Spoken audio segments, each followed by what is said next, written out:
ఇంక్లాబ్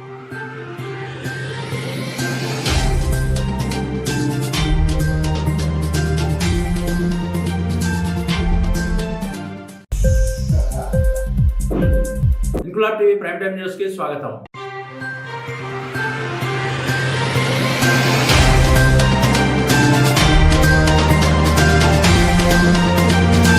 కైకలూరు శాసనసభ్యుడు దూలం నాగేశ్వరరావు కైకలూరు పార్టీ కార్యాలయంలో నూతన సంవత్సర వేడుకల సందర్భంగా ఎమ్మెల్యే దూలం నాగేశ్వరరావుకు నూతన సంవత్సర శుభాకాంక్షలు తెలియజేసిన ముదినేపల్లి ఎంపీపీ రామిశెట్టి సత్యనారాయణ. కార్యక్రమంలో మండల సర్పంచుల సంఘం అధ్యక్షుడు Seelam Ramakrishna, Kalidindi AMC vice chairman Divi Satish, రాష్ట్ర బీసీ నాయకుడు కోమటి విష్ణువర్ధన్, తాడంకి రాజేష్, బేతపూడి వెంకటరమణ, ముదినేపల్లి ఎంపీటీసీ జంపాన కోటయ్య, భూపతి రవీంద్ర, రామిశెట్టి అభిలాష్, బేతు రాజా, గంధపూడి చిన్ని, మండల కోఆప్షన్ సభ్యుడు షేక్ అల్లాబక్షు, మరీదు హనుమంతు, వల్లభనేని వెంకట్రావు, రామిశెట్టి అశోక్, జన్ను రాంబాబు, పిఎన్వి ఆంజనేయులు, వైఎస్ఆర్సీపీ నాయకులు, కార్యకర్తలు పాల్గొన్నారు.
ఇంక్లాబ్ టీవీ వీడియోలు మీకు నచ్చినట్లయితే లైక్ చేయండి, షేర్ చేయండి, కామెంట్ చేయడం మర్చిపోకండి. సబ్స్క్రైబ్ చేయని వాళ్ళు వెంటనే సబ్స్క్రైబ్ చేసుకోండి. మా వీడియోలు మీరు వెంటనే చూడాలనుకుంటే కింద ఉన్న గంట సింబల్ని గట్టిగా కొట్టండి.